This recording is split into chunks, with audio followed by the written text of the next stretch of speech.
Assalamualaikum warahmatullahi wabarakatuh. Halo, perkenalkan, saya Rudiana Diva dengan NIM 1101622032, kelas Teknologi Pendidikan A Angkatan 2022.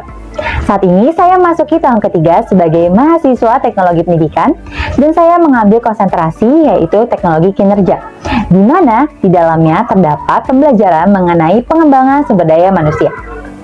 Nah, untuk itu, di sini saya akan menjelaskan mengenai esensi dari pengembangan sumber daya manusia dan juga contoh konkretnya.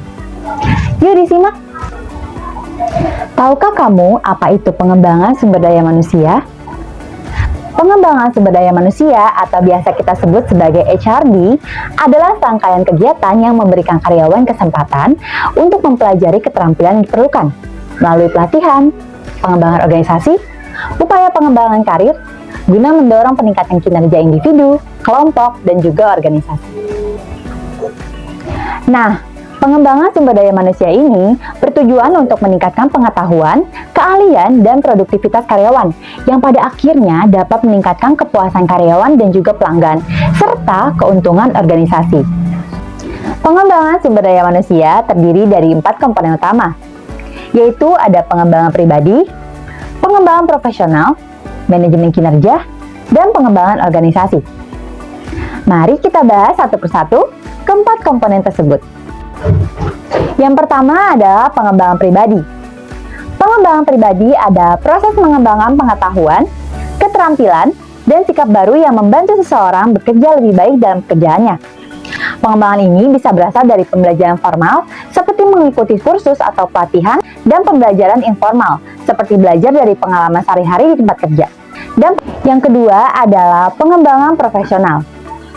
Pengembangan profesional adalah proses untuk menemukan nilai, minat, dan sikap yang diperlukan untuk pekerjaan di masa depan.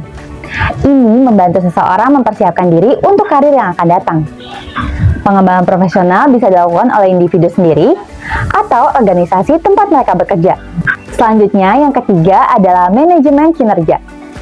Manajemen kinerja adalah cara untuk meningkatkan kinerja sebuah organisasi.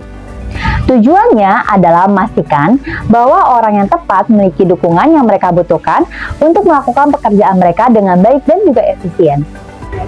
Dan yang terakhir adalah pengembangan organisasi. Pengembangan organisasi adalah proses untuk memperbaiki kelemahan kinerja organisasi dengan cara mengenali masalah, menciptakan solusi, dan menerapkannya melalui kerjasama tim. Tujuannya adalah untuk menciptakan sikap antusias yang sama dalam menghadapi dan mencapai perubahan atau pencapaian baru serta yang sudah ada.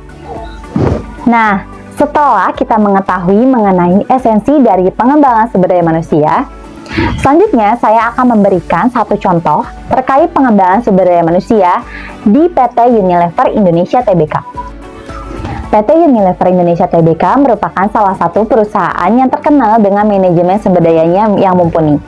Hal tersebut dibuktikan dengan setiap tahunnya PT Unilever sengaja merekrut orang-orang terbaik dari berbagai perguruan tinggi ternama.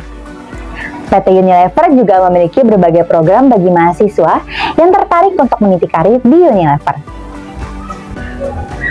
Selain itu, terdapat program yaitu Senior Executive Development Program. Melalui program ini, manajer mendapatkan pelatihan tentang cara-cara mengenali diri sendiri, motivasi, kepribadian, minat kerja, dan cara belajar yang sesuai untuk mereka. Di sini juga dibentuk tim-tim mandiri yang bertujuan untuk mencapai tujuan tertentu. Melalui masukan-masukan dari rekan lain, mereka juga belajar tentang kekuatan mereka dari segi apa yang harus dikembangkan. Dengan mengenali diri sendiri secara lebih baik, mereka akan terbantu meraih sukses baik dari segi profesi maupun pribadi. Nah, itulah contoh konkret dari pengembangan sumber daya manusia di suatu perusahaan. Gimana? Udah pada paham kan mengenai esensi dan contoh konkret pengembangan sumber daya manusia? Terima kasih ya, sampai jumpa di video selanjutnya. Wassalamualaikum warahmatullahi wabarakatuh.